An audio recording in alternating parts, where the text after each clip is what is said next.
जय हिंद दोस्तों, नमस्कार। वन रैंक वन पेंशन पर मची रार, रकम पर भ्रम बरकरार, डिसेबिलिटी पेंशन के खिलाफ सुप्रीम कोर्ट गई सरकार।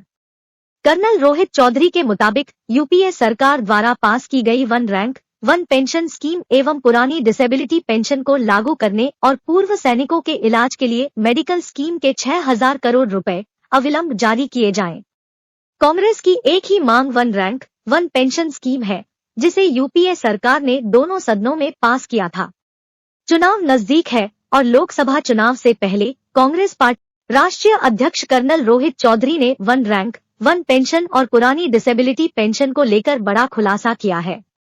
उन्होंने केंद्र सरकार से मांग की है कि यूपीए सरकार द्वारा पास की गई one rank one pension scheme और पुरानी डिसेबिलिटी पेंशन को लागू करे।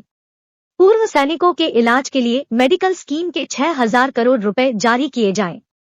बतौर कर्नल चौधरी, रक्षा मंत्रालय की 23 दिसंबर 2022 के प्रेजेंटेशन में कहा गया था कि वन रैंक वन पेंशन के लिए 23,000 करोड़ रुपए निर्धारित है।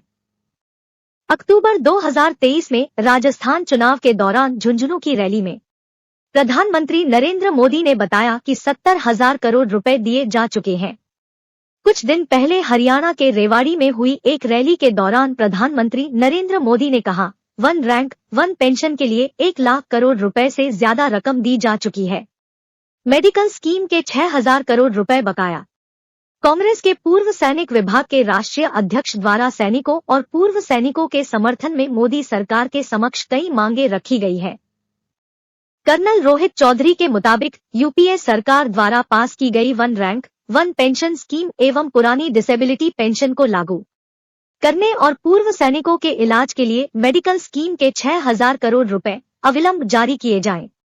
कांग्रेस की एक ही मांग one rank one pension scheme है, जिसे यूपीए सरकार ने दोनों सदनों में पास किया था। वर्ष 2014 में वन रैंक वन पेंशन के लिए पूरा मसौदा तैयार किया गया था। वन रैंक वन पेंशन पर कुल खर्च 8,300 करोड़ रुपए आना था। मोदी सरकार द्वारा 2015 में इसे लागू किया गया, मगर इसके कई पहलू हटा दिए गए। 23,000 करोड़ रुपए निर्धारित है। चौधरी के अनुसार कुल 5,300 करोड़ रुपए का खर्च पास किया गया। ओआरओपी 2 आने के बाद यह राशि 23,000 करोड़ रुपए होनी चाहिए थी। रक्षा मंत्रालय की 23 दिसंबर 2022 की प्रेजेंटेशन में कहा गया कि वन रैंक वन पेंशन के लिए 23,000 करोड़ रुपए निर्धारित है। उसके बाद अक्टूबर 2023 में प्रधानमंत्री नरेंद्र मोदी ने कहा, इस बाबत 70,000 करोड़ रुपए दिए जा चुके हैं।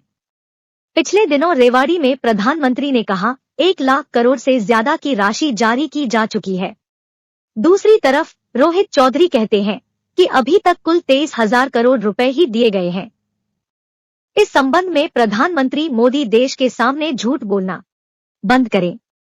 केंद्र सरकार ने पूंजीपतियों का 14 लाख करोड़ रुपए से ज्यादा का कर्ज माफ कर दिया है, लेकिन उसके पास सेना को देने के लिए पैसे नहीं है। डिसेबिलिटी पेंशन को खत्म किया गया। सभी सैनिक और पूर्व सैनिक सरकार से नाराज है।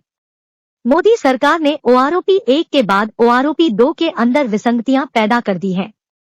जेसीओ जवानों को 12,500 रुपए हर महीने के हिसाब से कम मिल रहे हैं। मोदी सरकार ने डिसेबिलिटी पेंशन को खत्म कर इसे इम्पेयरमेंट रिलीफ का नाम दे दिया गया। पहले अगर किसी सैनिक को डिसेबिलिटी पेंशन मिलती थी तो उसके देहांत के बाद परिवार को पेंशन मिलती थी, जो कि इनकम टैक्स के दायरे से भी बाहर थी। अब सैनिक के देहांत के बाद पेंशन में कटौती कर दी जाएगी। जो डिसेबिलिटी पेंशन पहले थी, हमें वही पेंशन चाहिए। डिसेबिलिटी पेंशन जिस सैनिक को मिल रही थी, उसके खिलाफ रक्षा मंत्रालय सुप्रीम कोर्ट जा रहा है। आर्म्ड फोर्सेज ट्रिब्यूनल ने डिसेबल सैनिकों के हक में जो फैसले किए हैं, उन फैसलों के खिलाफ केंद्र सरकार सुप्रीम कोर्ट और हाई कोर्ट जा रही है। सरकार द्वारा पीआईएल दायर की गई है। चौधरी ने कहा, इन्हें तुरंत प्रभाव से वापस लिया जाए। सैनिकों को सम्मान दिया जाए। 10,000 करोड़ मांगे थे, मिले 4,700 करोड़ रुपए। रिटायर्ड सैनिकों को मेडिकल स्कीम मिलती है। इस स्कीम का नाम एक सर्विसमैन कॉन्ट्रीब्यूटरी हेल्थ स्कीम है। इसके लिए 10,000 करोड़ रुपए की जरूरत थी। केंद्र सरकार द्वारा इसके लिए सिर्फ 4,700 करोड़ रुपए का प्रावधान रखा गया है।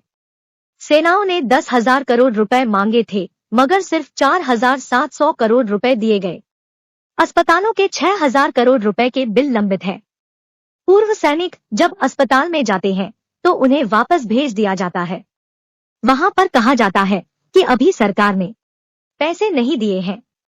केंद्र सरकार जल्द से जल्द 6,000 करोड़ रुपए की राशि जारी करे।